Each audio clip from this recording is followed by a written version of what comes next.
আজকে রমজানের শেষ জুমায় আমরা কোরআন সম্পর্কে আলোচনা করব ইনশাআল্লাহ।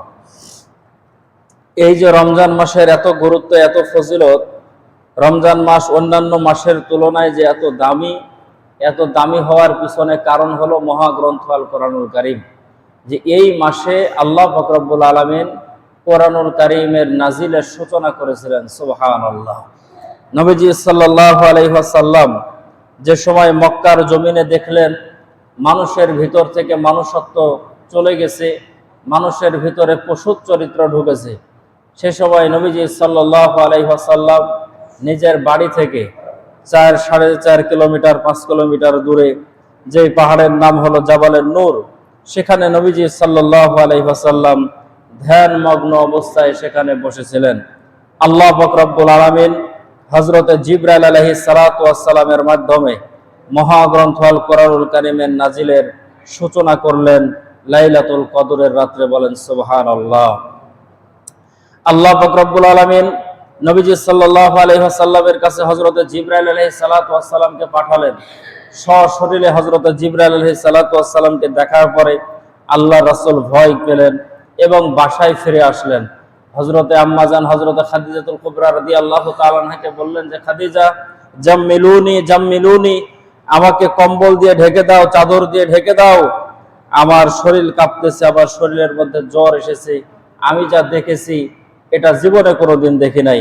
আম্মাজান হযরতে খাদিজাতুল কুবরা রাদিয়াল্লাহু তাআলা আনহা আশার বাণী শুনিয়ে বললেন যে হে আল্লাহর বন্ধু শোনেন, হে আবুল কাসেম শোনেন, আমার মন বলে আমি তাওরাত জবর ইনজিল আমার চাচার কাছে যতটুকু আমি জেনেছি, যতটুকু আমি বুঝেছি, আমার মন সাক্ষী দেয় ঈসা নবীর কাছে, মুসা নবীর কাছে যে বার্তাবাহক আসতো, আপনার কাছেও সেই বার্তাবাহক জিবরাইল আলাইহিস সালাতু ওয়াস সালামের আগমন হয়েছে। বলেন সুবহানাল্লাহ।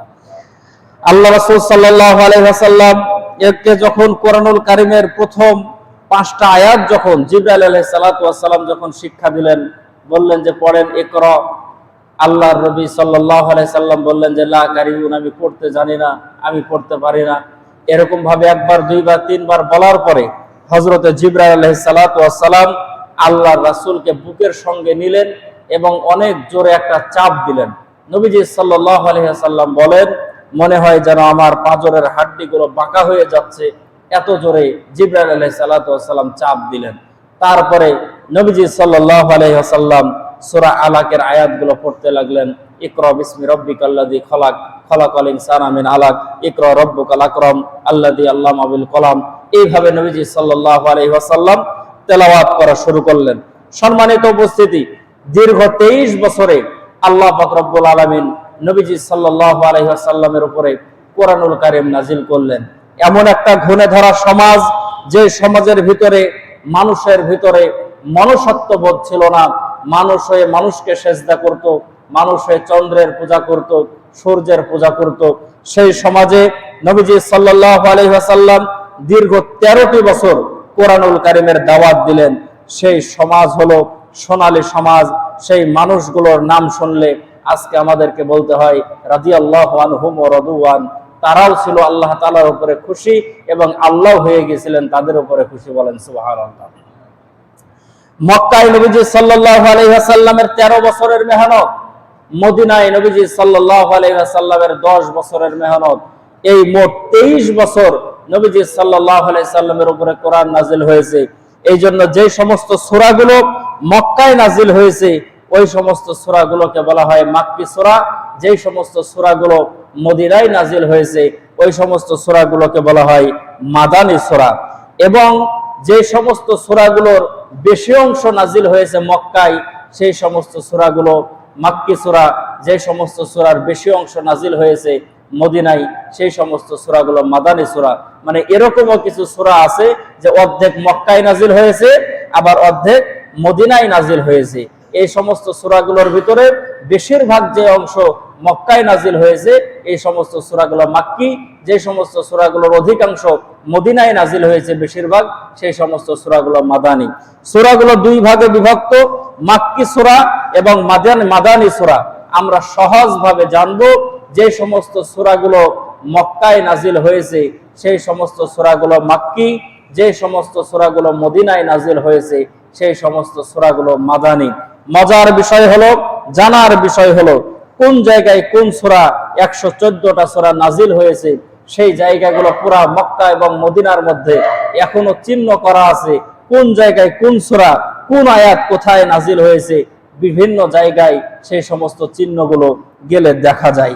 সম্মানিত উপস্থিতি, আমাদের জানার বিষয় এবং বোঝার বিষয় হলো কোরআনুল কারীম নবীজি সাল্লাল্লাহু আলাইহি সাল্লামের উপরে নাজিল হওয়ার পরে নবীজি সাল্লাল্লাহু আলাইহি সাল্লাম যখন সমাজের মাঝে প্রচার করা শুরু করলেন, আল্লাহ পাক রব্বুল আলামিন বললেন ইয়াতলু আলাইহিম আয়া, নবীজি আপনি কোরআন তেলাওয়াত করে করে মানুষদেরকে শোনান। আমি আল্লাহ তাআলা যাদের তকদিরে হেদায়েত রেখেছি তাদেরকে আমি আল্লাহ পাক রব্বুল আলামিন আপনার হাতে হাত রেখে কালেমা পড়িয়ে মুসলমান হওয়ার মতো সুবর্ণ সুযোগ দান করব। বলেন সুবহানাল্লাহ।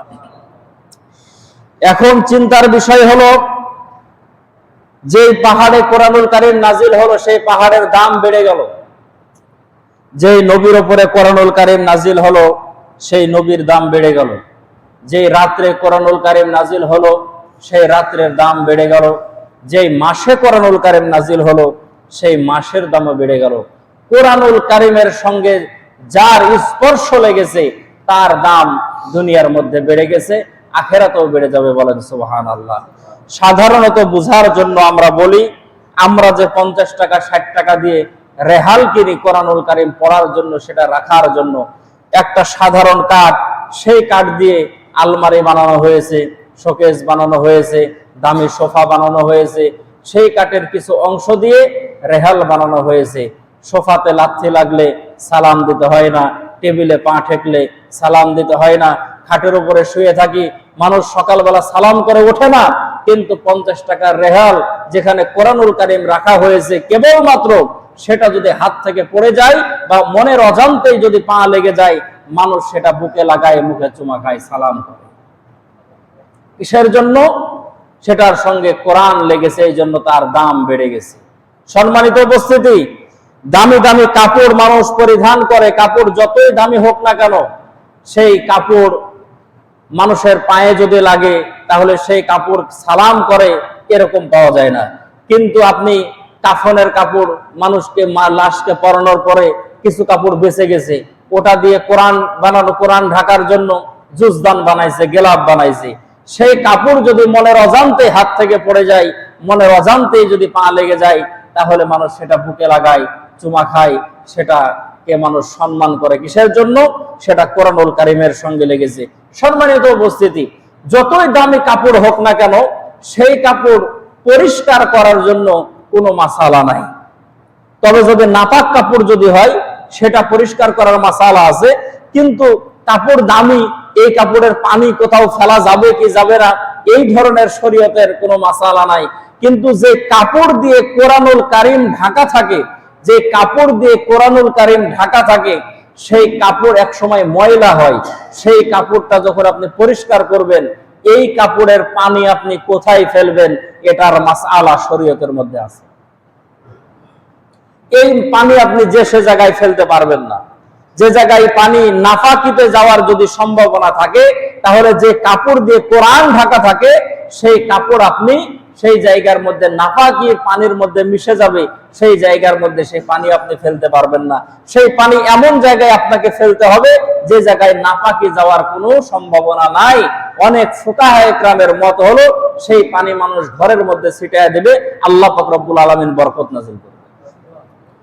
সম্মানিত উপস্থিতি, এই জন্য কোরআনের কথা বলতে গেলে অনেক কথা, কোরআনের সঙ্গে যার সংস্পর্শে, কোরআনের সংস্পর্শে যারাই গেছে আল্লাহ পাক রব্বুল আলামিন ইহকালে পরকালে তাদেরকেই সম্মানিত করেছেন। আমরা যদি এখনো মহাগ্রন্থ আল কোরআনুল কারীমের কাছে আত্মসমর্পণ করতে পারি, আল্লাহ পাক রব্বুল আলামিন আমাদেরও সম্মান বাড়িয়ে দিবেন ইনশাআল্লাহ। রাসূল সাল্লাল্লাহু আলাইহি ওয়াসাল্লামের কোরআনুল কারীম তেলাওয়াত শুনে অনেক মানুষ কালেমা পড়ে মুসলমান হয়ে গেছে। নবীজি সাল্লাল্লাহু আলাইহি ওয়াসাল্লাম যখন কালেমার দাওয়াত দেওয়া শুরু করলেন, কাফেরদের মাথা খারাপ, আমাদের ধর্মের বিরুদ্ধে কথা বলে, আমাদের বাপদাদার বিরুদ্ধে কথা বলে, ইসলামের সে দাওয়াত দেয়। আস্তে আস্তে মানুষ কালেমা পড়ে মুসলমান হয়। এই জন্য ইয়ামান দেশ থেকে জমাত নামের একটা জাদুকরকে নিয়ে আসছে আবু জেহেল, যে মুহাম্মদের শরীরের মধ্যে জিন ভর করেছে, যাতে করে মুহাম্মদের শরীর থেকে জিনকে ছাড়ানো যায়। এই জন্য জমাত নামের একটা জাদুকরকে ইয়ামান দেশ থেকে নিয়ে এসেছে এই আবু জেহেলরা। যখন জমাত নামের জাদুকর আল্লাহ রাসূল সাল্লাল্লাহু আলাইহি সাল্লামের পরিচয় পেল যে মুহাম্মদ কোথায় থাকে, সবাই মিলে বলল যে কাবা ঘরের পাশে হেলানা দিয়ে সে কোরআনুল কারীম তেলাওয়াত করে, তার উপরে নাকি কোরআন তেলাওয়াত, কোরআন নাকি নাজিল হয়, সে কোরআন সে তেলাওয়াত করে। আল্লাহ রাসূল সাল্লাল্লাহু আলাইহি সাল্লাম খানায় কাবার সঙ্গে হেলানা দিয়ে কোরআনুল কারীম তেলাওয়াত করতে লাগলেন। কোরআনুল কারীম তেলাওয়াত করতেছেন। জমাত নামের জাদুকর যতই কাছে আসে তার চোখ দিয়ে পানি ঝরে, আরো যত কাছে আসে চোখ দিয়ে পানি ঝরে, আরো যত কাছে আসে চোখ দিয়ে পানি ঝরে। আল্লাহ রাসূল তেলাওয়াত করেন তো করেন, তেলাওয়াত করতেই থাকেন। 15 নাম্বার পারা পর্যন্ত যখন তেলাওয়াত হয়েছে তো আল্লাহ রাসূল তেলাওয়াত বন্ধ করেছে। জমাত নামের জাদুকর বলতেছে, ওগো মুহাম্মদ, আপনি তেলাওয়াত বন্ধ করলেন কেন? আপনি তেলাওয়াত করুন, আপনার তেলাওয়াত শুনতে বড় ভালো লাগে। আল্লাহ রাসূল আবার তেলাওয়াত শুরু করলেন। 30 নাম্বার পারায় গিয়ে আল্লাহ রাসূল তেলাওয়াত শেষ করলেন।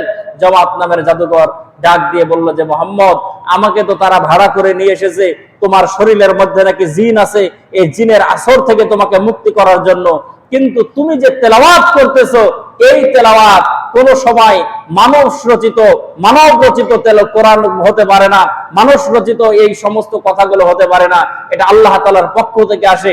অতএব আমি আর কাফের থাকতে চাই না, আমাকে কালেমা পড়ায় মুসলমান বানায় দাও। আল্লাহ রাসূলের তেলাওয়াত শুনে কাফেরেরা কালেমা পড়ে মুসলমান হয়েছে।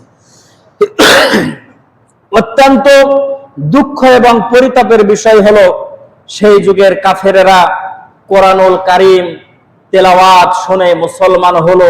কোরআনুল কারীমকে তারা বুকে ধারণ করার কারণে তাদের সম্মান বৃদ্ধি হলো। সেই কোরআন এখনো আছে আমাদের প্রত্যেকের বাড়িতে বাড়িতে, এখনো আছে আমাদের প্রত্যেকের ঘরে ঘরে, কিন্তু আফসোস আর পরিতাপের বিষয় হলো সেই কোরআন আমরা ধরিও না, সেই কোরআন আমরা পড়িও না। বাড়িতে 5 বাপ বেটা, একটা কোরআন, পুরা রমজান মাস চলে যায়, কিন্তু সেই কোরআনের একটা পৃষ্ঠা তেলাওয়াত করবে 5 জন মানুষের ভিতরে একজনও পাওয়া যায় না। সম্মানিত উপস্থিতি, এখনো যদি আমরা কোরআনের কাছে যদি আত্মসমর্পণ করি, আমাদের মান, আমাদের শান, আমাদের ইজ্জত আল্লাহ পাক রব্বুল আলামিন বৃদ্ধি করে দেবেন ইনশাআল্লাহ। কিন্তু আমরা কোরআনের কাছে এসে আত্মসমর্পণ করতে পারলাম না, নিজেকে কোরআনের কাছে বিলিয়ে দিতে পারলাম না। সাহাবা একরাম রাদিয়াল্লাহু তাআলা আনহু নিজেকে কোরআনের কাছে বিলিয়ে দিয়েছিলেন, এই জন্য তাদের মান, তাদের শান আল্লাহ তাআলা দুনিয়াতেও বাড়িয়ে দিয়েছেন, আখিরাতেও বাড়িয়ে দিয়েছেন। এখন আসেন, প্রশ্ন হতে পারে, মহাগ্রন্থ আল কোরআনুল কারীম তেলাওয়াত যদি আমরা করি তাহলে আমাদের উপকার কি, আমাদের লাভ কি, কেন তেলাওয়াত করব? আল্লাহ তাআলা বলেন যে কোরআন আমি নাজিল করেছি সহজ করে, যাতে করে তোমরা তেলাওয়াত করতে পারো। অনেকে বলে যে হুজুর 50 বছর বয়স হয়ে গেছে, ছোটবেলায় মক্তবে যাই নাই, কোরআন শিখতে পারি নাই, এখন 50 বছর বয়সে কি কোরআন আর শিখতে পারবো? আচ্ছা বলেন দেখি, সাহাবা একরাম রাদিয়াল্লাহু তাআলা আনহু যারা মুসলমান হয়েছিলেন তারা কি সবাই 5-7 বছরে মুসলমান হয়েছে, নাকি তারা 20 বছর 50 বছরে মুসলমান হয়েছে? কারো বয়স ছিল 50 বছর 60 বছর। হযরত সালমান ফারসি রাদিয়াল্লাহু তাআলা যখন মুসলমান হয় তার বয়স হলো 120 বছর। এই সময় 50 বছর 60 বছর 120 বছর বয়সে কালেমা পড়ে মুসলমান হয়েছে, তারপরে তারা কোরআনুল কারীম শিক্ষা করেছে, কেউ বা সে বয়সে কোরআনুল কারীমের হাফেজ পর্যন্ত হয়েছে। তাহলে তারা যদি সেই বয়সে কোরআনুল কারীম যদি শিখতে পারে, তাহলে আমাদের আহামরি কি এমন বয়স হয়েছে যে আমরা কোরআনুল কারীম শিখতে পারি না? মূল কথা হলো যে আমাদের অলসতা, আমরা কোরআন পড়বো না, কোরআনের কাছে বসবো না। বহুদিন আগে একটা ঘটনা পড়েছিলাম যে এক বাসায় ইমাম সাহেব খায় রোজার মাসে, তো টেবিলের উপরে 2000 টাকা আছে, তো হঠাৎ করে সেই টাকা নাই। ইমাম সাহেব খাওয়া দাওয়ার পরে চলে আসছে, বাড়ির মানুষ ঘরের মধ্যে ঢোকার পরে দেখতেছে 2000 টাকা আর নাই। তাহলে ঘরের মধ্যে 2000 টাকা ছিল, ঘরের মধ্যে খালি ইমাম সাহেব ছিল, আর টাকা নাই, তাহলে এখন চোর ধরতে কি বাকি আছে নাকি? চোর তো কোনো তাবিজও লাগবে না, চাল পড়াও লাগবে না, চোর তো ধরা হয়ে গেছে। এখন পরের বছর যখন আবার ঘরে যখন আসলো, এখন আবার মসজিদ কমিটি বসছে যে ইমাম সাহেব খাবে কার বাসায়। এখন সবাই জানে যে এক বাসায় খাই, সেই বাসাতেই খাবে। এখন সেই লোক বলতেছে যে না, মানে না খাওয়ানোর একটা মানে কথাবার্তা। তো সবাই বলে বললো যে কি সমস্যা, প্রতিবারই ইমাম সাহেব আপনার বাসায় খাই, এই বছর আপনার কি সমস্যা হলো? বলে যা সমস্যা এটা যদি বলি তাহলে ইমামের ইমামতি থাকবে না।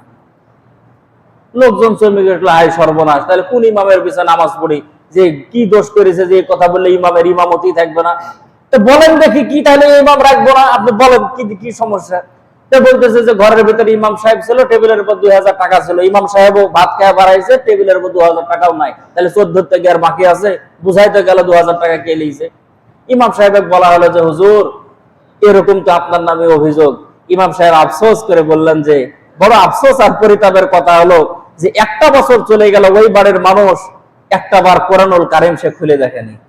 যদি সূরা ফাতিহাটা পড়ার জন্য যদি কোরআন খুলতো তাহলে প্রথম পৃষ্ঠাতে 2000 টাকা পেত। পুরো বাতাসে উড়ে গেছিল 2000 টাকা, আমি সুন্দর করে কোরআনের ভিতরে ঢুকাই রেখেছি। এক বছর চলে গেছে কিন্তু কোরআনুল কারীম সে বাড়ির মানুষ খুলে দেখেনি। সম্মানিত উপস্থিতি, এই হলো আমাদের কোরআনের সাথে সম্পর্ক। এই জন্য আসেন, যদি আমরা কোরআনুল কারীম তেলাওয়াত করি তাহলে আল্লাহ তাআলা আমাদেরকে কি দান করবেন। অনেকগুলো ফজিলত আছে, 10-12টা ফজিলত আপনাদের সামনে বলে আজকের আলোচনা আমি শেষ করার চেষ্টা করব ইনশাআল্লাহ। 1 নম্বর ফজিলত হলো, কেউ যদি কোরআনুল কারীম তেলাওয়াত করে আল্লাহ পাক রব্বুল আলামিন তার মান শান মর্যাদাকে বৃদ্ধি করে দেন, বলেন সুবহানাল্লাহ। এবং তার অভাব অনটনকে আল্লাহ পাক রব্বুল আলামিন দূর করে দেন। তার যে পরিবারের মধ্যে কোরআনুল কারীম তেলাওয়াত করা হয় সেই পরিবারের উপর থেকে আল্লাহ পাক রব্বুল আলামিন অভাব অনটনকে দূর করে দেন এবং সম্মান বৃদ্ধি করে দেন, সুবহানাল্লাহ বলেন। যে জায়গায় যারা কোরআনুল কারীম তেলাওয়াত করে সেই জায়গার উপর থেকে আল্লাহ পাক রব্বুল আলামিন সে বাড়ির উপর থেকে অভাব অনটনকে দূর করে দেন। আমি সংক্ষেপে বলে শেষ করে দেব ইনশাআল্লাহ। 2 নাম্বার হলো, যারা কোরআনুল কারীম তেলাওয়াত করে আল্লাহ পাক রব্বুল আলামিন তাদের সম্মান, তাদের দাম আল্লাহ পাক রব্বুল আলামিন বৃদ্ধি করে দেন, বলেন সুবহানাল্লাহ। সম্মান বৃদ্ধি করেন, দাম বৃদ্ধি করেন। সে যদি গরিবের সন্তানও যদি হয়, কোরআনুল কারীমের সঙ্গে যদি তার সম্পর্ক হয়, আল্লাহ পাক রব্বুল আলামিন দুনিয়ার মধ্যেও তাকে ইজ্জত দান করেন, আখিরাতের মধ্যেও ইজ্জত দান করবেন। আমাদের দেশের মধ্যে বিশ্বজয়ী কোরআনুল কারীমের হাফেজ আছে, তাদের পারিবারিক অবস্থা খুব একটা ভালো না, গরিব ঘর থেকে উঠে এসেছে। কোরআনুল কারীমের সাথে সম্পর্ক থাকার কারণে সারা বাংলাদেশকেও চিনে এবং তাদেরকেও সারা বিশ্বের মানুষ চিনে, সুবহানাল্লাহ। বাংলাদেশের ভিতরে এরকম অনেক কোটি কোটি টাকার মালিক আছে, 10টা-20টা বাড়ির মালিক আছে, পাশের দেশের মানুষ তাকে চিনে না। কিন্তু কোরআনুল কারীমের সঙ্গে যখন একটা গরিবের সন্তানের সম্পর্ক ছোঁয়া যখন লেগেছে, তো আল্লাহ পাক রব্বুল আলামিন বিশ্বব্যাপী তার সম্মান, তার মান শানকে আল্লাহ পাক রব্বুল আলামিন প্রচার করে দিয়েছেন, বলেন সুবহানাল্লাহ। ওমর রাদিয়াল্লাহু তাআলা আনহু যখন মক্কা মদিনা যখন শাসন করেন, সেই জায়গার যখন প্রেসিডেন্ট হযরতে রাফে, একজন নবীজি সাল্লাল্লাহু আলাইহি ওয়াসাল্লামের সাহাবী, তাকে এক অঞ্চলের দায়িত্ব দিয়েছেন, এক অঞ্চলের এক শহরের প্রশাসক বানাইছেন। তো হযরত ওমর রাদিয়াল্লাহু তাআলা আনহু একদিন হঠাৎ করে তার সঙ্গে দেখা, তো বললেন যে তোমাকে যে এই শহরের যে প্রশাসক বানিয়েছি, তো শহরের ভিতরে তো আরো অন্যান্য গ্রাম আছে, তো ওই সমস্ত গ্রামের প্রশাসক, ওই সমস্ত গ্রাম দেখার জন্য কাকে দায়িত্ব দিয়েছো? তো একজন সাহাবীর নাম বলল যে অমুককে দায়িত্ব দিয়েছি। বলে হযরত ওমর রাদিয়াল্লাহু তাআলা বলতেছে যে অমুককে তো আমি চিনি না, সে কে, তার পরিচয় কি? তো সে বলতেছে যে সে হলো আমার আজাদকৃত গোলাম। কে? হযরতে রাফে বলতেছে যে সে আমার আজাদকৃত গোলাম। তো হযরত ওমর রাদিয়াল্লাহু তাআলা আশ্চর্য হয়ে বলতেছে যে দেখো, এলাকার মধ্যে ধনী মানুষ আছে, গরিব মানুষ আছে, বহুত ধরনের মানুষ বসবাস করে, আর একটা গোলামকে তুমি সেই এলাকার দায়িত্ব দিয়েছো, প্রশাসকের দায়িত্ব দিয়েছো। তখন সেই সাহাবী হযরত ওমর রাদিয়াল্লাহু তাআলার কাছে বলতেছেন যে শোনেন, তার ভিতরে আমি 3টা গুণ দেখেছি। 1 নম্বর গুণ হলো সে মহাগ্রন্থ আল কোরআনুল কারীম জানে, তার কোরআনুল কারীমের অগাধ জ্ঞান আছে। 2 নাম্বার হলো সে ফারায়েজের যত মাসালা আছে সেই সমস্ত মাসালাগুলো জানে। 3 নাম্বার গুণ হলো বিচার করার যে একটা ক্ষমতা লাগে, একটা দক্ষতা লাগে, সেই গুণ তার মধ্যে আছে। এই জন্য সেই সমাজের দায়িত্ব আমি তাকে দিয়েছি। বলেন সুবহানাল্লাহ। সম্মানিত উপস্থিতি, একটা গোলাম একটা সমাজের নেতা হতে পারে কিসের জন্য? মহাগ্রন্থ আল কোরআনুল কারীম সে জানে, ফারায়েজের মাসালাগুলো সে জানে, এবং বিচার করার যোগ্যতা ক্ষমতা তার আছে। আগে কোরআন জানলে সেই ক্ষমতা ছিল, কিন্তু এখন মানুষ যতই কোরআন জানুক, এলাকার মানুষ হয় যদি জুব্বা জোর বা উল্টে পড়ে যায়, ও সমাজের দায়িত্ব দিবে না। সমাজের দায়িত্ব পাবে সে যার টাকা হলো বেশি। কথা বলেন যেটা ঠিক না বেড়ে? যার টাকা বেশি, যার ক্ষমতা বেশি, 2 নম্বরে 6 নম্বরে বেশি করতে পারে, তার হাতে আমরা ক্ষমতা দিতে পছন্দ করি। ন্যায়পরায়ণ যে সমস্ত মানুষগুলো থাকে তাদের হাতে আমরা ক্ষমতা দিতে চাই না।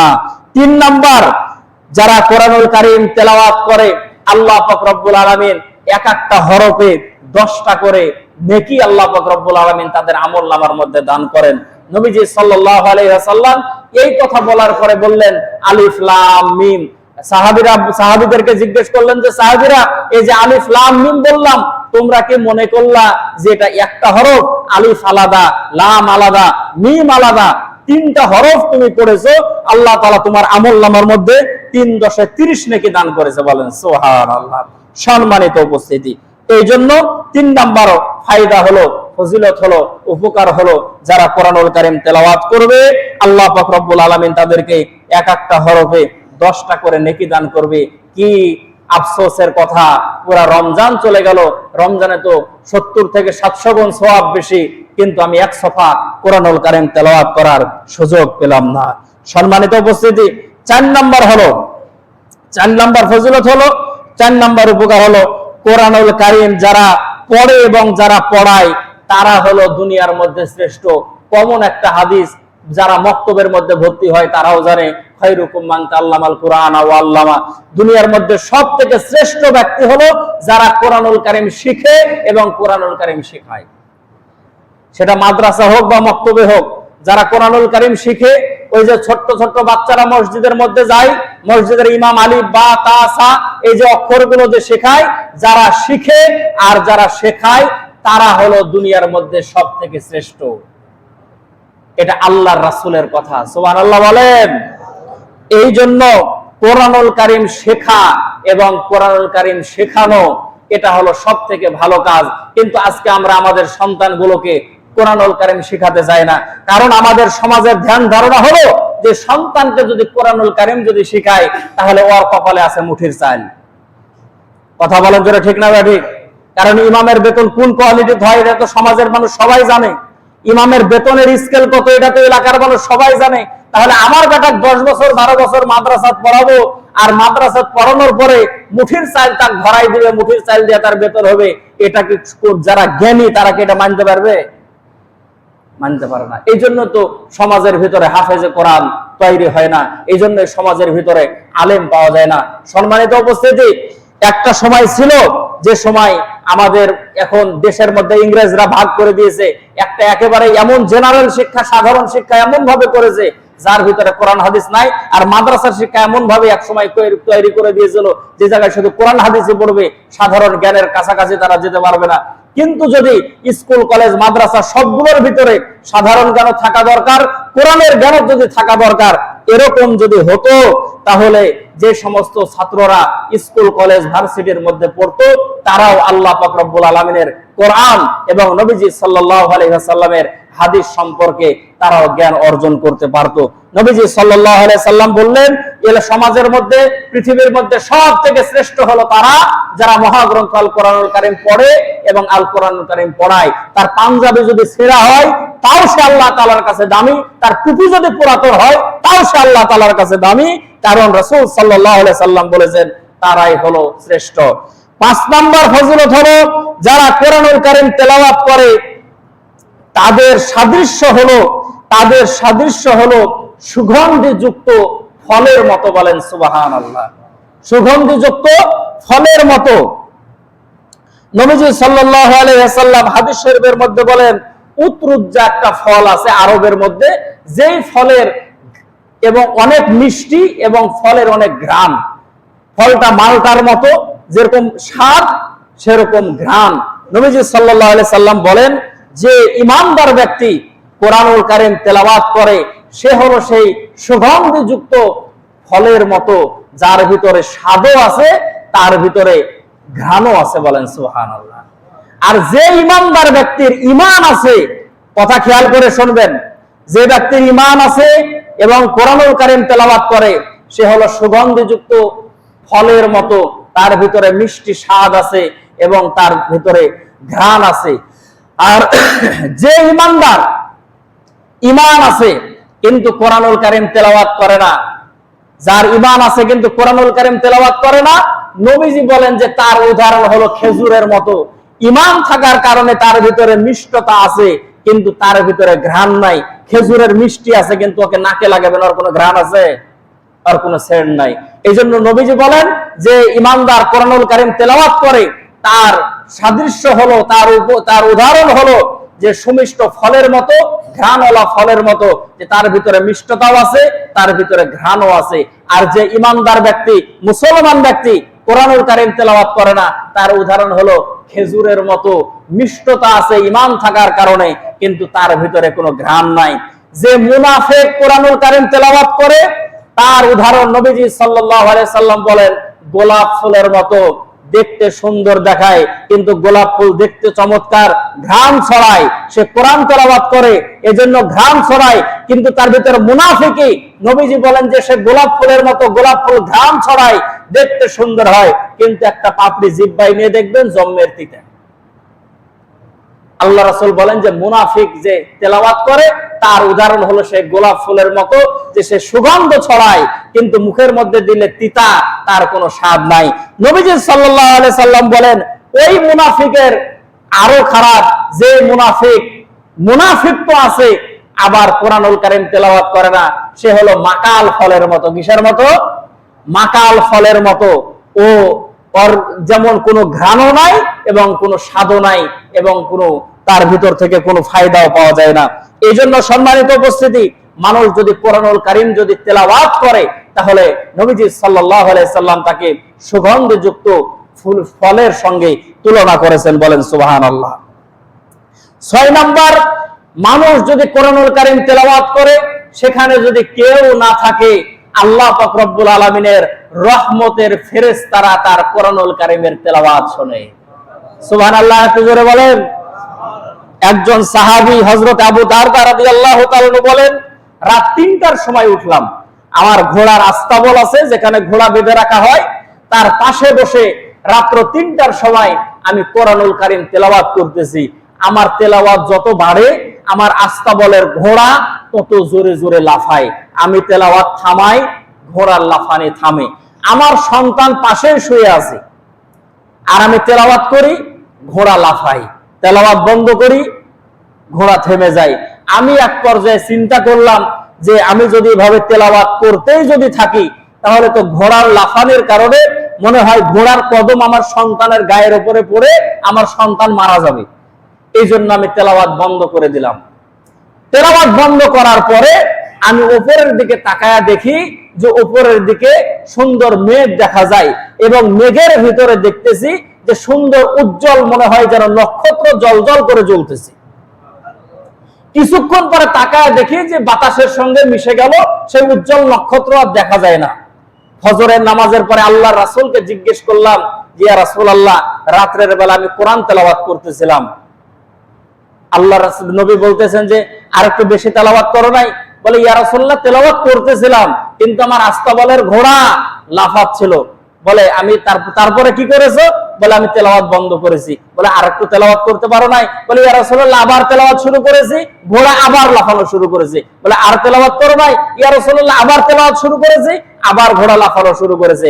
আমার ভয় হলো যে ঘোড়ার লাফানির কারণে না জানি আমার সন্তানের শরীরের উপরে পা তুলে আমার সন্তান মারা যায়, এই জন্য আমি তেলাওয়াত বন্ধ করেছি।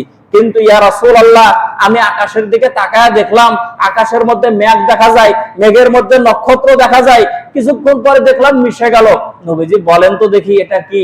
নবীজি সাল্লাল্লাহু আলাইহি সাল্লাম বললেন, আফসোস, তুমি যদি আর একটু তেলাওয়াত যদি বাড়ায়া করতা, ফজর পর্যন্ত তুমি যদি তেলাওয়াত করতা, তাহলে ফজরের নামাজ পড়ে যে মুসল্লিরা বাসায় যেত সেই সমস্ত মুসল্লিরা ফেরেশতার সাক্ষাৎ পেত। কারণ নক্ষত্র যাদেরকে দেখেছো ওরা নক্ষত্র ছিল না, ওরা ছিল আল্লাহ তাআলার ফেরেশতা, তোমার তেলাওয়াত শুনতেছিল। বলেন সুবহানাল্লাহ। বুখারীর হাদিস। সম্মানিত উপস্থিতি, এই জন্য ফাঁকা বাড়ির মধ্যে কেউ নাই, আপনি কোরআনুল কারীম তেলাওয়াত করবেন। কেউ যদি আপনার তেলাওয়াত না শোনে, আল্লাহ পাক রব্বুল আলামিনের রহমতের ফেরেশতারা আপনার তেলাওয়াত শোনে। 7 নাম্বার, যারা কোরআনুল কারীম তেলাওয়াত করে এবং যারা কোরআনুল কারীম পারে, যারা কোরআনুল কারীমের ধারক এবং বাহক, জীবিত অবস্থাতেই শুধু তাদের সম্মান না, মৃত্যুর পরেও তাদের অনেক সম্মান। নবীজি সাল্লাল্লাহু আলাইহি ওয়াসাল্লাম উহুদের ময়দানে যখন 70 জন সাহাবী শাহাদাত বরণ করলো, কাফনের কাপড় নাই। 70 জনকে যে 70 টুকরা কাপড় দিয়ে যে কাফন দিবে, একজনকে তো 3 টুকরা দূরের কথা 1 টুকরা করে যে দিবে, সেই কাপড় পর্যন্ত নাই। নবীজি সাল্লাল্লাহু আলাইহি ওয়াসাল্লাম একটা কাফনের কাপড় উপর দিয়ে 2টা লাশকে একটা কাপড় দিয়ে ঢাকতেছেন। সে সময় নবীজি সাল্লাল্লাহু আলাইহি সাল্লাম জিজ্ঞেস করলেন, বলো তো দেখি, 2 জনকে যে এক কাফনের মধ্যে ঢোকাচ্ছি, এর মধ্যে কোরআন কে বেশি জানে? নবীজি সাল্লাল্লাহু আলাইহি ওয়াসাল্লাম বললেন, যখন সাহাবীরা বলল যে সে এই ব্যক্তি কোরআন বেশি জানে, নবীজি সাল্লাল্লাহু আলাইহি ওয়াসাল্লাম তাকে কবরে রাখার সময়, কাফনে রাখার সময় তাকে বেশি প্রাধান্য দিয়েছেন, কারণ সে কোরআন জানে। এই জন্য যারা কোরআন জানে, জিন্দা অবস্থাতে শুধু তাদের সম্মান না, মৃত্যুর পরেও আল্লাহ পাক রব্বুল আলামিন তাদেরকে সম্মান দান করেন এবং আল্লাহর রাসূলও সম্মান দিয়েছেন। তাহলে যার মধ্যে কোরআন আছে তাকে আল্লাহ তাআলা সম্মান দেন, আল্লাহর রাসূল সম্মান দেন। তাহলে আমাদের সম্মান দিতে কি কোনো কৃপণতা আছে? কথা বলেন, জোরে বলেন, কৃপণতা কি আছে? কথা শুনে মনে হয়েছে কৃপণতা মানে কি? সালাম দাদি, এটাই বড় কথা নাকি? 8 নাম্বার হলো, কোরআন যারা তেলাওয়াত করে, যারা কোরআনওয়ালা, যারা আহলে কোরআন, যারা হাফেজ, যারা আলেম, যারা আহলে কোরআন, আল্লাহর নবী সাল্লাল্লাহু আলাইহি সাল্লাম বলেন যে তারা হলো আল্লাহ তাআলার পরিবারভুক্ত। সুবহানাল্লাহ বলেন। আল্লাহ তাআলার পরিবারভুক্ত, তারা আল্লাহ তাআলার খাস, তারা আল্লাহ পাক রব্বুল আলামিনের খাস বান্দা। সবাই তো আমরা আল্লাহ পাক রব্বুল আলামিনের বান্দা, কিন্তু যারা আলেম, যাদের ভিতরে কোরআনের জ্ঞান আছে, যারা হাফেজ, যাদের ভিতরে আল্লাহ তাআলার কোরআন আছে, তারা আল্লাহ পাক রব্বুল আলামিনের খাস বান্দা। সুবহানাল্লাহ বলেন। তাদেরকে আল্লাহ তাআলা বলেছেন যে তারা আমার পরিবার, তারা আমার আহাল, তারা আমার খাস। আল্লাহ তাআলা সম্মান দেয়, কিন্তু আমরা সম্মান দিতে কি পারি? আমরা সম্মান দিতে পারি না। সমাজের ভিতরে আলহামদুলিল্লাহ ভালো মানুষ আছে, কিন্তু অনেক মানুষ এরকম আছে যে মসজিদের ইমামের টাকা বেশি হোক এটা চাই না। কথা বলেন। খালি যদি শুনে যে 15,000 টাকা বেতন, 15,000 মানে এমন করে টান মারে মনে হয় 15 লাখ। মানে মসজিদের ইমাম মুয়াজ্জিন ভালো থাকুক, হাফেজ মাওলানা ভালো থাকুক, অধিকাংশ মানুষই চায় না, অধিকাংশ মানুষ চায় না। এই রমজান মাসে খতম তারাবি হয়, শুধু তো আমাদের মসজিদে হয় না, দেশের বিভিন্ন মসজিদে খতম তারাবি হয়। খতম তারাবি হাফেজের টাকা দেওয়ার সময় কত ধরনের চিন্তা ভাবনা, এত টাকা দিয়ে দেবো 30 দিনে, সমস্যা কি? পাবলিক টাকা দিচ্ছে, আপনার আমার দিতে কি সমস্যা?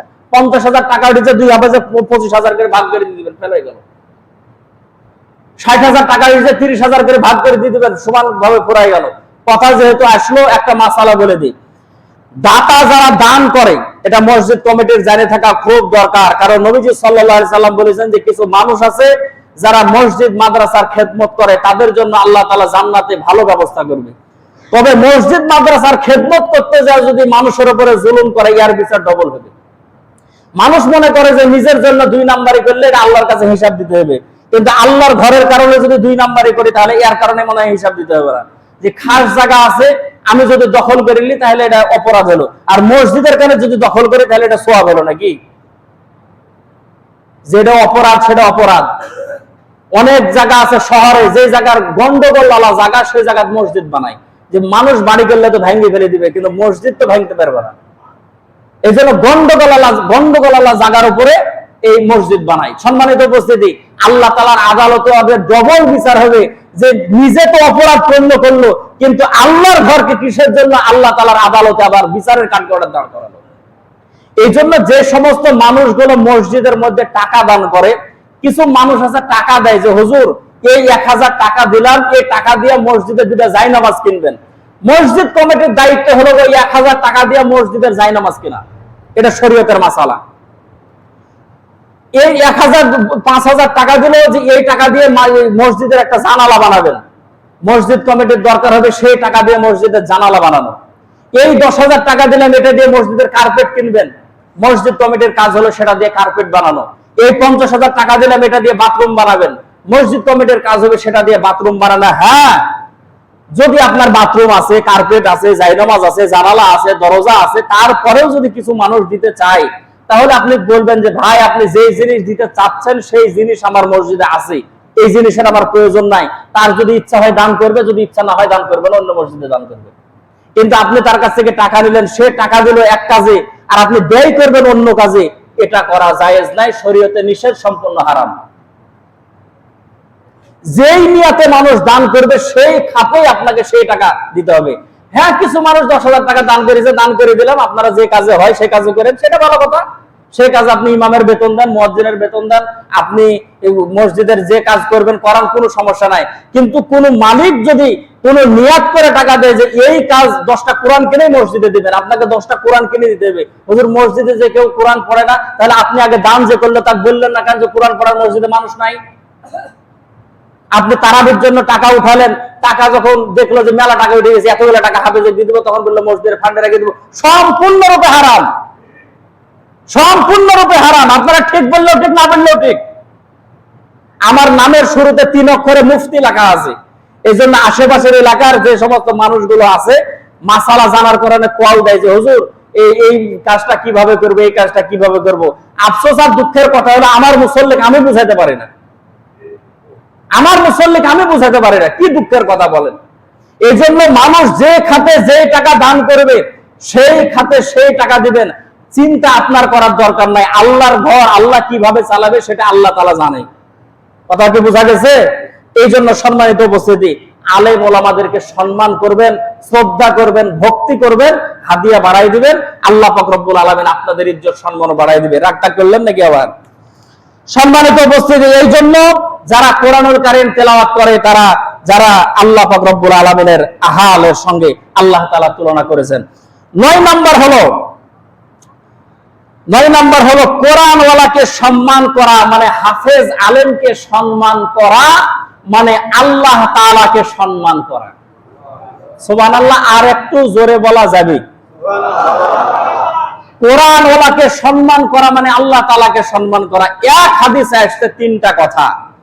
1 নাম্বার হলো কোরআনুল কারীম, যার মধ্যে কোরআনুল কারীম আছে, যে হাফেজে কোরআন তাকে সম্মান করা। 2 নাম্বার হলো যাদের দাড়ি সাদা হয়ে গেছে তাকে সম্মান করা।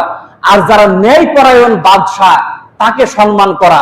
এই 3 শ্রেণীর ব্যক্তিকে সম্মান করা মানে সরাসরি আল্লাহ তাআলাকে সম্মান করা। মনে রাখবেন, যাদের দাড়ি সাদা হয়ে গেছে, সমাজে এরকম মানুষ নাই? সাদা ধবধবা দাড়ি, সাদা দাড়িওয়ালা মানুষের চেহারার ভিতরে আলাদা নূর। কালো দাড়ি থাকলে একরকম চেহারা, দাড়ি যখন সাদা হয়ে যায় তখন অন্য চেহারা। কিন্তু আমাদের সমাজের মানুষ আবার চ্যাংড়া সাজতে চায়, যে দাড়ি আর সাদা হয় ওই কলপ মেরে কালো করে। এ কথা বললে অনেক মানুষ আবার রাগ করবেন, রাগ করেন না। দাড়ির যদি কলপ দেন, চুলে যদি কলপ দেন, আর এই যে প্রলেপ পড়ে, এর কারণে ওযুও হয় না, গোসলও হয় না, নামাজও হবে না, কিচ্ছু হবে না। আর হাসরের ময়দানে আল্লাহ তাআলা আপনাদের ঘুরিয়েও তাকাবে না। নিষেধ আছে। মেহেদি ব্যবহার করতে পারেন, আপনি দাড়িতে মেহেদি ব্যবহার করতে পারেন, কোনো সমস্যা নাই। কিন্তু চ্যাংড়া হওয়ার কারণে ওই শেখ সাদির রহমাতুল্লাহ আলাইহি উনি একটা ঘটনা লিখেছেন যে উনি ওই এক এলাকার ভিতর দিয়ে যেতে, এক বুড়ি, ওই সময় তার কলপ ছিল না, ওই হাড়ির তলাত সরষের তেল মাখাইছে, যে কালি গুলা তুলি ওই চুলে মাখছে, মানে সাদা চুল কালো করছে। শেখ সাদির রহমাতুল্লাহ আলাইহি বলতেছেন যে মা, তোমার তো বুদ্ধি খুব রে মা, যে তুমি ওই হাড়ির কালি মাথা দিয়ে তুমি চুলগুলো কালো করছো। তো সাদা চুলে কালি মাখলে চুল কালো হবে এটা বুঝলাম, কিন্তু তোমার মাজা যে পূজা হয়ে গেছে মা, এই মাজাটা সোজা করবে কি দিয়া? কথা বুঝেন নাই? আমি নাই চুলটা নাই কালো করলাম কলপ মারি, কিন্তু আমার ভিতরে নাট বল্টু সব ঢিল হয়ে গেছে, এটা টাইট করবো কি দিয়া? টাইট কি করা যাবে? করা যাবে না। এই জন্য যে অবস্থায় আছে সে অবস্থায় রেখে দিবেন। সৌন্দর্যের কারণে আপনারা মেহেদি ব্যবহার করতে পারেন ইনশাআল্লাহ। তাহলে তিন শ্রেণীর মানুষকে আল্লাহ তাআলা, তিন শ্রেণীর মানুষকে সম্মান করা মানে সরাসরি আল্লাহ তাআলাকে সম্মান করা। এক নাম্বার হলো যাদের দাড়ি সাদা, দ্বিতীয় নাম্বার হলো যারা হাফেজে কোরআন, তিন নাম্বার হলো যারা ন্যায় পরায়ণ বাদশা। হাফেজে কোরআনের কত সম্মান কত মান, যারা কোরআনুল কারীম জানে তাদের কত মান। একজন মহিলা আল্লাহর রাসূলের কাছে আসার পরে বলতেছে, ইয়া রাসূলুল্লাহ, আমি আপনাকে ওয়াকফ করে দিলাম, আমি আপনাকে বিয়ে করতে চাই, আপনি রাজি হলেই রাজি। এই কথা আয়েশা সিদ্দিকা শোনার পরে মুখে কাপড় দিয়ে হাসে আর বলে, ইয়া রাসূলুল্লাহ, এই মহিলার কি কোনো লজ্জা শরম নাই যে আসার পরে নিজে বিয়ার প্রস্তাব দেয়? আল্লাহ রাসূল বললেন যে আমার বিয়ের প্রয়োজন নাই। এক সাহাবী দাঁড়ায় বলতেছে, ইয়া রাসূলুল্লাহ, আপনার যদি দরকার না হয় তাহলে আমার সাথে দিয়ে দেন। আল্লাহ রাসূল বললেন যে ঠিক আছে, মহিলা তুমি কি বিয়ে করবা? বলে হ্যাঁ বিয়ে করব। তো সাহাবী বলতেছেন যে ঠিক আছে, বিয়ে যে করবা, বিয়েটা পড়াই দেবো, বিয়ে পড়ায় না, টাকা টুকি লাগবে না, কিন্তু মোহর দাও, দেন মোহর লাগবে।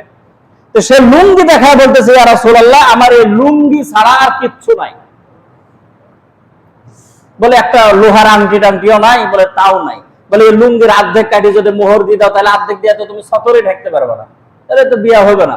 সাহাবী চলে যায় মন খারাপ করে। আল্লাহ রাসূল আবার ডাকতে যায়, সাহাবী শোনো শোনো শোনো শোনো, তুমি কি কোরআন তেলাওয়াত করতে পারো? তো সাহাবী বলতেছে হ্যাঁ কোরআন তেলাওয়াত করতে পারি। তা আল্লাহ রাসূল বললেন যে ঠিক আছে, তুমি যা যা তেলাওয়াত করতে পারো তোমার স্ত্রীকে শিখাই দিবা, এটাই মোহরানা, বিয়ে হয়ে গেল। আমাদের সমাজে এটা হবে? তবে আলহামদুলিল্লাহ দিগ্রামে আবার 5-7 হাজারও বিয়ে হয়। একটা বিয়ে আমি পড়াইছি, আমি বললাম মোহর কি? বলে বাড়িতে একটা বকরি আছে, যে বেটার বই দিয়ে দিব। এরকম বিয়ে দিগ্রামে হয়। কিন্তু আমার গ্রাম এখান থেকে 25 কিলোমিটার দূরে, 1 লাখ টাকার কম কোনো কথাই নাই, লাখ টাকার উপরে। বলো কি কারণে? বলে যদি ছাড়াছাড়ি হয়ে যায় তাহলে বেটের ভবিষ্যৎ নাই, মানে আগে 2 নম্বরে চিন্তা। সম্মানিত উপস্থিতি, 11 নম্বর হলো হাফেজে কোরআনকে আল্লাহ পাক রব্বুল আলামিন হাসরের ময়দানে বলবেন যে তুমি তেলাওয়াত করতে থাকো আর জান্নাতে উঠতে, বিল্ডিং এ উঠতে থাকো। তুমি যতগুলো তেলাওয়াত করতে পারবা, যত আয়াত তেলাওয়াত করতে পারবা, তত তলা বিশিষ্ট আমি আল্লাহ তাআলা তোমাকে জান্নাত দান করব। বলেন সুবহানাল্লাহ। এজন্যই তো আমি বারবার এই কথাটা আপনাদেরকে বলি যে আল্লাহর রাসূল আবু হুরায়রাকে বললেন যে আবু হুরায়রা, সূরা ইখলাসের হাফেজ হও। ওরা 6666 আয়াত মনে করি যে তুমি যদি এতগুলো না পারো তাহলে সূরা ইখলাসটা মনে করো। সূরা ইখলাসের ভিতরে 4টা আয়াত আছে, আল্লাহর সামনে 4টা আয়াত তেলাওয়াত করবা, তোমাকে আল্লাহ তাআলা 4 তলা বিশিষ্ট একটা জান্নাত দান করবে। এখন একজনের 6666 তালা আর আপনার 4 তালা। মানুষ দেখে মনে করবে ওইটা ওই 6666 তালা মনে হয় এটা পায়খানা বানাই দিয়েছে। এই জন্য বেশি বেশি তেলাওয়াত করবেন, বেশি যার যতটুকু মুখস্থ আছে এগুলো যাতে মুখস্থ থাকে আল্লাহ তাআলার সামনে, যাতে করে আপনি তেলাওয়াত করে শোনাতে পারেন। আল্লাহ যেন কবুল করে, বলেন আমিন। 12 নম্বর হলো যারা কোরআনুল কারীম তেলাওয়াত করে, তেলাওয়াতকারীর জন্য কোরআন আল্লাহ পাক রব্বুল আলামিনের দরবারে সুপারিশ করবে আল্লাহ তাআলার জান্নাতের মধ্যে নিয়ে যাওয়ার জন্য। কোরআন তার হাত ধরে জান্নাতের মধ্যে নিয়ে যাবে, সুপারিশ করবে। আর যার ঘরের মধ্যে কোরআন ছিল কিন্তু কোরআন তেলাওয়াত করে নাই, এই কোরআন তার হাত ধরে জাহান্নামের দিকে নিয়ে যাবে। এখন এই কথা শোনার পরে চিন্তা করবেন যে হুজুর, ঘরে কোরআন থাকলে যদি এই বিপদই হয় তাহলে ঘরের কোরআন থুবো না? ডবল মায়ের হবে, ডবল মায়ের, ডবল মায়ের হবে। কোরআন পড়তে হবে, ঘরে থাকতে হবে কোরআন, আর কোরআনুল কারীম তেলাওয়াত করতে হবে অবশ্যই। এই জন্য কোরআনুল কারীমের তেলাওয়াতের যে ফজিলত, এটা আপনাদের সামনে বলার চেষ্টা করলাম। অনেকে ঘরের দিক তাকাইছেন যে হুজুরের মনে হয় হোশ নাই, 10 মিনিট পার হয়ে গেল, তাও কথা বলতে আছে। এখন শোনেন, ঈদুল ফিতর আল্লাহ তাআলা কবুল করলে সামনে। ঈদুল ফিতরের কটা সুন্নত আছে, বলে দিয়ে শেষ করে দেব। 1 নম্বর সুন্নত, 1 নম্বর সুন্নত হলো খুব ভোরে ভোরে ঘুম থেকে উঠা। 12টা পর্যন্ত, রাত 12টা পর্যন্ত বাজার করবেন, আর ঈদের নামাজে তাকবীর, প্রথম তাকবীর ফেল করবেন, এরকম যাতে করে না হয়। খুব ভোরে ভোরে ঘুম থেকে উঠা, ঘুম থেকে ভোরে ভোরে উঠবেন, উঠে দাঁত ব্রাশ করে আবার শুতে যাবেন না, ফজরের নামাজ পড়তে মসজিদে আসবেন। খুব ভোরে ভোরে ঘুম থেকে উঠা 1 নম্বর আমল হলো খুব ভোরে ভোরে ঘুম থেকে উঠা। 2 নম্বর হলো মেসওয়াক করা। ব্রাশ তো আপনারা করেনই, করবেন, কোনো সমস্যা নাই, তবে মেসওয়াক করবেন, মেসওয়াক করা। 3 নম্বর হলো গোসল করা, উত্তম রূপে ভালোভাবে গোসল করবেন। 4 নম্বর হলো সুন্দরভাবে পরিষ্কার পরিচ্ছন্ন হওয়া। শরীরের অবাঞ্ছিত লোম যদি বড় থাকে সেগুলো কেটে ফেলা, হাত পায়ের নখগুলো ছোট করে ফেলা, পরিষ্কার পরিচ্ছন্ন হওয়া। 5 নম্বর সুগন্ধি ব্যবহার করা। পারতপক্ষে চেষ্টা করবেন আতর ব্যবহার করতে। 5 নাম্বার, শরীয়ত সম্মতভাবে সাজগোজ করা, যেটা শরীয়ত সমর্থন করেছে সেইভাবে সাজগোজ করে যাবেন। সাজগোজ মানে এরকম না যে বেটি চালের মতন আবার লিপস্টিক ঠোঁটে দিয়ে ঈদগাহে যাবেন, এটা না। কিন্তু সাজগোজ মানে শরীয়ত সম্মতভাবে সাজগোজ করবেন।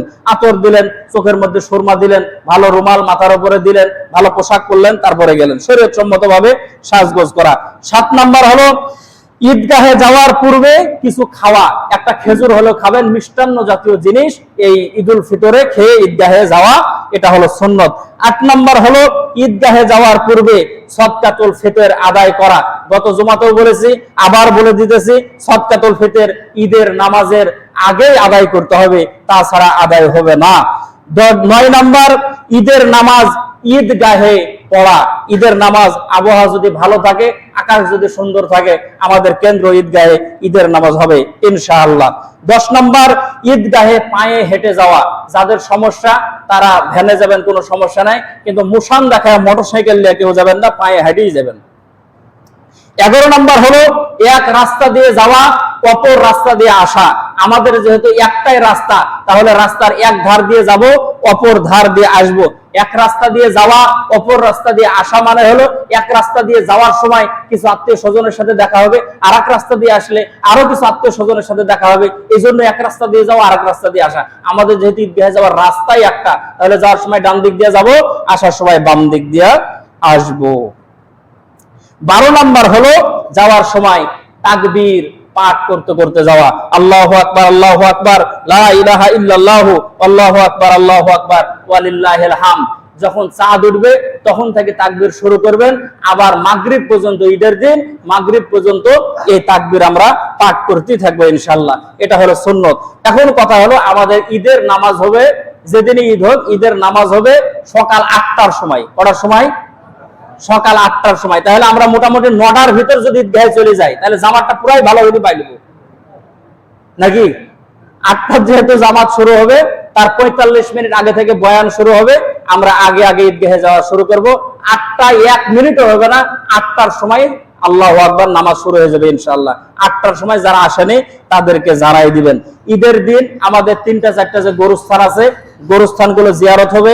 আমাদের ঈদগাহের খুব করুণ দশা, এই জন্য সাধ্য মতো ডাইন পকেটে টাকা পয়সা একটু নিয়ে যাবেন, যাতে করে আপনারা ঈদগাহে সহযোগিতা করতে পারেন। টাকা নিয়ে যাবেন তো ইনশাআল্লাহ। ইনশাআল্লাহ যারা সুন্নত পড়েননি কবলার জন্য 4 টাকা করে